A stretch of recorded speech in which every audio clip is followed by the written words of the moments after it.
Hey, what's going on, guys? This is Livin here, and today DICE has given more information on the new specializations that are going to come out in the coming up DLC of the Name of the Czar.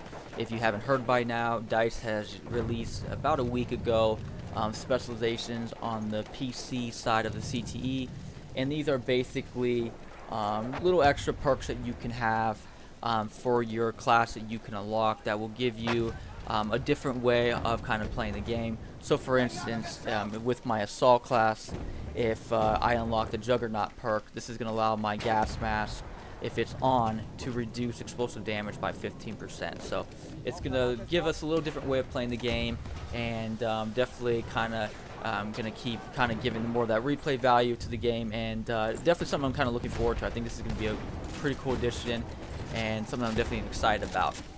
What they gave us today, though, was they gave us information on how the service assignments are going to be in order to unlock these specializations. So they're going to give us what it's going to take in order to unlock them, and they're looking for feedback onto that. So since I'm normally playing assault class, I figured I would just go over the ones for the assault class in this video right here.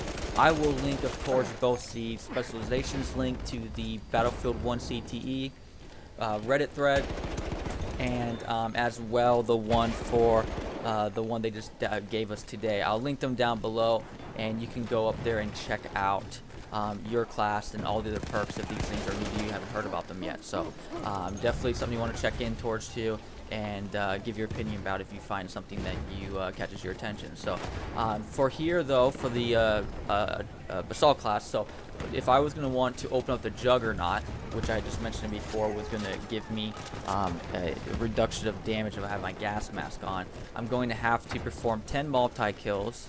I'm going to have to get 25 vehicle kills with anti-mines. I'm going to have to perform 50 kills with stationary weapons, score 1,500 points in a round, perform 30 squad wipes, and perform 50 capture point attacker kills. So from my perspective at least, I'm about a 0.1% assault class. I think I'm almost like top 100 on, I'm not quite there yet, top 100 for Xbox. Just giving my perception, of course. I think the large one will be there for me. I think will be the 50 kill for the stationary weapons, just because I don't use stationary weapons all that often. And so that might be taking a little bit of a while to grind that out, but everything else isn't like too difficult. I mean, there's sometimes like the 25 vehicle kills with anti-mines kind of be a bit of a pain, but it just depends like kind of what day. You know, some days I get like a lot of high anti-tank mine kills. Other days I get ones like they're really like, you know, I rarely sometimes you know enemies don't run over your mine. So you know, it can kind of go up or down, but you know, it's challenging. That's kind of the point they want to do this. Remember, that's the statement that they made up here at the top that you can read with their introducing service assignments post that they made, where they talk about how they want to challenge us, and they have more of these things to challenge our classes more coming up in the future. So remember, all this is coming from the perspective of kind of wanting to challenge you and give you more of a depth into the game, and you know, keeping that replay value up and keeping it going. So I've always kind of liked the approach of having a little bit things a little bit more challenging. I've always kind of made it kind of interesting in the game for me. So I mean, I'm not very much opposed to it. You know, again, this is my opinion on that, and so that's basically what you would have to do in order to you know, move the be able to unlock the Juggernaut perk. So moving over to the second one that you can unlock for the assault class, which is called Controlled Demolition.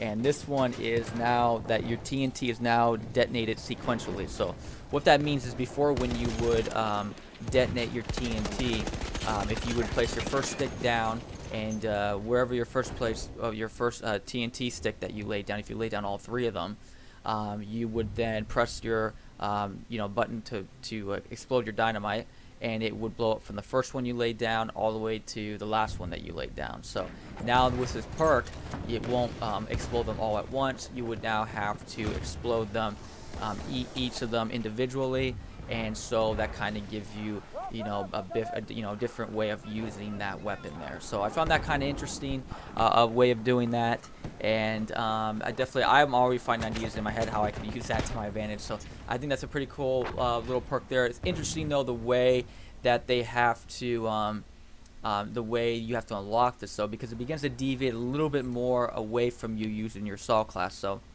for instance here, the first one is perform 15 roll kills, and then you down 25 planes with a stationary weapon. So again, you can be an assault class with this, but you're gonna have to use a vehicle for the first one, and then downing 25 planes, you're gonna have to use like an AA gun to do that.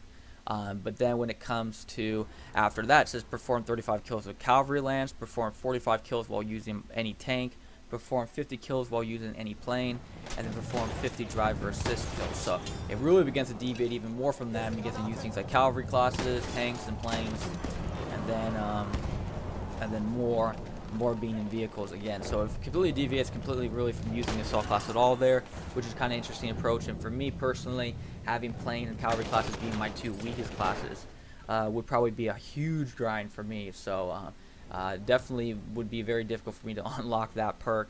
So it is interesting how their approach is, how they are doing that, and what they're doing here. Again, I am excited for the whole specializations things in itself. It is interesting kind of the ways they're going to be up doing this and how they're going to balance all this, and this is why they're looking for your input on these matters. I'm just bringing it to the awareness of you guys to let you guys know this post did just drop about like 2 hours ago, so it's pretty fresh right now. So if you want to run on in there and go and leave your opinions on maybe your class or the perk that you really want, and everything about that, feel free to go ahead and go do that there. Again, this is downloaded, and they have this downloaded on the PC CTE side right now for the specializations, where they're trying it out only on PC. They're not quite able to get that onto Xbox and PS4 right now. I've made comments about this in one of my last videos that I'll link in the card descriptions if you want to find out more information on the download ratio between PC and console players. I go into depth about that in my other previous videos that you can go check out. But yeah, that's basically it for you guys today. I just want to throw the guys out there for you guys and show you guys what they have planned for us and what is going on coming up here in the future. Again, thanks for watching, and I will see you guys again later. Peace.